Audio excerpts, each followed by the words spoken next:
আপনি কি জানেন বাংলাদেশে বেকারের সংখ্যা কত? প্রায় ২৬ লাখেরও বেশি। তাও এটা ২০২৪ সালের রিপোর্ট।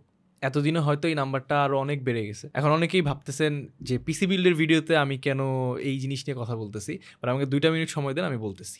এতগুলা মানুষের মধ্যে অনেকেই হয়তো চান যে একটা স্কিল ডেভেলপ করে তারা নতুন একটা ক্যারিয়ার শুরু করবেন। হয়তো কেউ ফ্রিল্যান্সিং করবেন, বা কেউ স্কিল বেসড কোনো চাকরি করবেন বা বিজনেস করবেন। সো তাদের জন্যে এমন একটা পিসি দরকার যেখানে আপনি আরামসে বিভিন্ন প্রফেশনাল টুলস যেমন Photoshop, Premiere Pro, Illustrator এই জিনিসগুলা ইউজ করতে পারবেন কোনো ঝামেলা ছাড়া। আবার ৳৩৫,০০০ অ্যামাউন্টটাও কিন্তু কম না। হ্যাঁ, মানে একটা ভালো পিসির ক্ষেত্রে আসলে এই বাজেট কিছুই না। বাট যে ৳৩৫,০০০ খরচ করবে তার কাছে তো জিনিসটা ভ্যালুলেস না। সো অবশ্যই আপনার ৳৩৫,০০০ দাম আছে। তাই আমি এমন একটা বিল্ড দিতে চাই না যেটা মানে করার সময় বারবার বলব যে এই টাকায় যা পাইছেন তাতেই খুশি থাকেন। জিনিসটা আমার কাছে একটু ডিমোটিভেটিং লাগে। বেকারদের কথা বাদ দেই।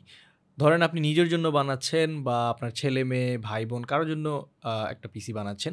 সেক্ষেত্রে ডিভাইসটা কিন্তু এমন হওয়া উচিত যে ওরা বিভিন্ন ধরনের জিনিস ট্রাই করতে পারবে। এতে করে অনেক রকম স্কিলের প্রতি ওদের ইন্টারেস্ট তৈরি হবে। আদারওয়াইজ এই জিনিসটার আসলে তেমন কোনো ফায়দা নাই। আপনি ৩০-৩৫,০০০ একটা পিসি দিবেন, ওটাতে বসে একটু YouTube দেখবে বা হালকা পাতলা গেম খেলবে। কিন্তু আসলে কোনো কিছু করার ইন্টারেস্টটা ওদের মধ্যে হবে না। Ryzen 5 5600G খুবই কমন একটা বিল্ড। ১৬ জিবি র্যামের সাথে এই সিপিইউ দিয়ে অনেক পিসি বানানো হইছে, অনেক বছর ধরে এটা চলতেছে, পুরান জিনিস। কিন্তু আসলে মার্কেটের কথা বিবেচনা করে আমাদের এটাই পিক করতে হচ্ছে এই মুহূর্তে। সো সিপিইউ হিসেবে নিচ্ছি Ryzen 5 5600G, এটা একটা ৬ কোর ১২ থ্রেডের সিপিইউ, যেটার বুস্ট ক্লক হচ্ছে 4.4 গিগাহার্টজ। মাদারবোর্ড হিসেবে আমরা নিচ্ছি MSI এর A520M A Pro। এটা একটা মাইক্রো ATX বোর্ড, যেটাতে ২ টা RAM স্লট, একটা M.2 স্লট আর সাথে USB 3.2 Gen 1 সাপোর্টেড। RAM হিসাবে আমরা নিচ্ছি Corsair Vengeance এর 8 জিবির ২ টা স্টিক। এখানে একটা ব্যাপার আছে, এই বিল্ডটা করার সময় আমাদের কাছে Corsair RAM ছিল বলে আমরা এটা দিয়ে করে ফেলছি। তো এরকম কিছু প্রোডাক্ট আছে যেটা এড করার কারণে বাজেটটা আসলে ৩৫,০০০ থাকে না, একটু বেড়ে যায়। চিন্তার কোনো কারণ নাই, আমরা আসলে বাজেটটা ঠিক রেখেই আরেকটা বিল্ড সাজেস্ট করব, যেখানে এই কম্পোনেন্টসগুলো আসলে পারফরম্যান্সের জন্য অতটা ডিফারেন্স ক্রিয়েট করে না। স্টোরেজ হিসেবে ইউজ করতেছি Kingsman এর KM600, এটা একটা 512 জিবি এসএসডি, যেটার read speed 3300 megabyte per second আর sequential write up to 3000 Mbps. Power supply হিসেবে থাকতেছে ফার্স্ট প্লেয়ারের PS500FK। পিএসইউটাতে ৩ বছরের ওয়ারেন্টি আছে। এটাতে আপনি মোটামুটি মিড রেঞ্জের জিপিইউ ইউজ করতে পারবেন যদি ইন ফিউচারে আপডেট করার প্ল্যান থাকে। খুব ভালো হইতো যদি আরেকটু বেটার কোনো ব্রোঞ্জ সার্টিফাইড পিএসইউ নিতে পারতাম, যেগুলোর ওয়ারেন্টি ৫ বছরের হয়। আপনার যদি আরেকটু এক্সট্রা বাজেট থাকে then definitely go for any bronze rated PSU. Otherwise it will do the job. At least কেসিংয়ের সাথে আসা পাওয়ার সাপ্লাই নেওয়ার চেয়ে একটু বেটার, কারণ এটাতে under voltage, over voltage protection আছে, ওভার পাওয়ার প্রোটেকশন আছে এবং শর্ট সার্কিট প্রোটেকশনও আছে। কেসিং হিসেবে আমরা নিচ্ছি অ্যাপটেকের CS271 ব্ল্যাক কেসিংটা।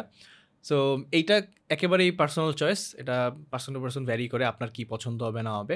আমাদের বিল্ডে এই কেসিংটা নেওয়ার কারণ হচ্ছে এটার কার্ভড গ্লাসের এক্সেপশনাল লুকটা। বাট ওইটা করতে গিয়ে কেসিংটার দাম পড়তেছে ৳৪,০০০। আপনি চাইলে এখানে কস্ট কাট করে ৳৩,০০০ রেঞ্জের আশেপাশে একটা কেসিং নিতে পারেন। জাস্ট খেয়াল রাখবেন যেন এয়ার ফ্লোটা একটু ভালো হয়। আমরা এই পিসিতে Photoshop, Illustrator, Premiere Pro আর Figma ট্রাই করছি। কোথাও কোনো ইস্যু নাই, আপনি রেগুলার কাজকর্মে মানে নরমাল ফাইলগুলোতে আরামসে কাজ করতে পারবেন। ইভেন ইলাস্ট্রেটরে একটু হেভি ফাইল নিয়ে কাজ করতেও কোনো প্রবলেম হয় না। তবে যদি 3D কাজ করেন, মানে ইলাস্ট্রেটরের ভিতরে 3D কাজ করেন, সেক্ষেত্রে একটু ধৈর্য নিয়ে কাজ করতে হবে। সো ইম্পসিবল না, জাস্ট একটু থেমে থেমে কাজটা করতে হবে। প্রিমিয়ার প্রোতে 1080p ফুটেজ নিয়ে তো অবশ্যই কাজ করতে পারবেন। আমরা 4K ফাইল নিয়ে এডিট করছি এবং 2-3টা লেয়ারেও আমাদের কোনো অসুবিধা হয় নাই। যেটা করতে পারেন, আপনি যদি অনেক ফুটেজ থাকে এবং অনেক হেভি ইফেক্ট দেন, সেক্ষেত্রে প্রক্সি করে নিতে পারেন। ফিগমা অবশ্যই চলে, কোনো ইস্যু নাই, টোটালি ইউজেবল।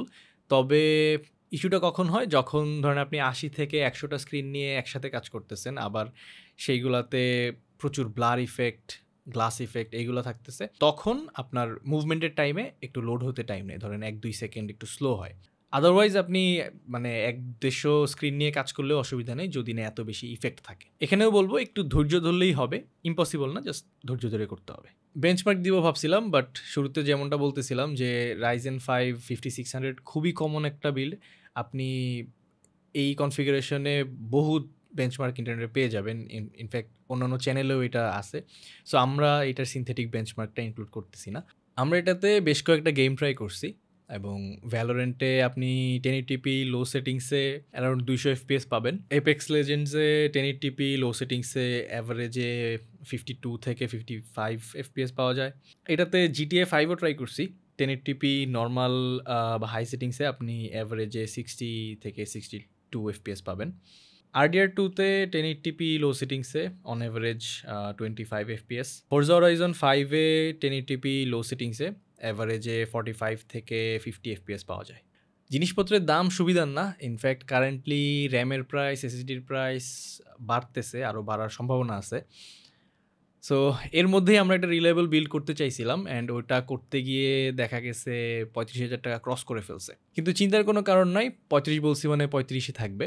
আমরা জ্যাজিটেকের সাথে কথা বলে একটা অফার ম্যানেজ করছি, তারা কিছু টাকা ডিসকাউন্ট দিবে। এই ভিডিওটা স্পন্সর করছে জ্যাজিটেক, মাল্টিপ্ল্যানের পাশের বিল্ডিং মানে মিনিতা প্লাজায় 2য় তলায় তাদের শপ। এবার বাজেটের ঝামেলাটা একটু ক্লিয়ার করি। ভিডিওতে যে বিলটা করছি এক্স্যাক্টলি এটাই যদি করেন সেক্ষেত্রে আপনার বাজেট যাচ্ছে 41,200 টাকা, যেটা তাদের কাছে পাবেন 38,000 টাকায়। কিন্তু যাদের একেবারেই 35,000 টাকা টাইট বাজেট সেক্ষেত্রে এটাকে আমরা একটু কিছু জায়গায় কস্ট কাট করে 35-এ নিয়ে আসবো। সেই ক্ষেত্রে র্যাম কর্সেয়ার ভেঞ্জেন্স না হয়ে আমরা কিংসম্যান ইনোভেটরের 2টা 8GB স্টিক ইউজ করতেছি। দুইটারই বাস স্পিড সেম।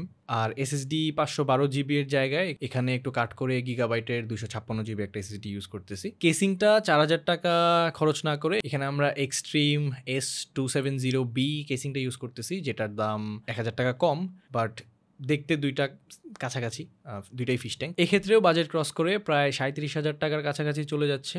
কিন্তু জ্যাজিটেকে আপনারা এটা এক্স্যাক্ট 35,000 টাকায় পেয়ে যাবেন। তবে এই অফারটা অ্যাভেল করতে হলে কিন্তু আপনাদেরকে অবশ্যই বলতে হবে যে আপনি ভাই ভাই টেকের ভিডিও দেখে আসছেন, তাহলেই তারা দিয়ে দিবে। ভালো থাকবেন, সুস্থ থাকবেন, বেশি বেশি পানি খাবেন, অ্যান্ড অবশ্যই ভাই ভাই টেকের পাশে থাকবেন। এইটা আমাদের চ্যানেলের ফার্স্ট ভিডিও, সো যদি ভিডিও ভালো লাগে অবশ্যই সাবস্ক্রাইব করবেন এবং আমরাও চেষ্টা করব আরও ভালো ভিডিও আপনাদের জন্য নিয়ে আসার জন্য।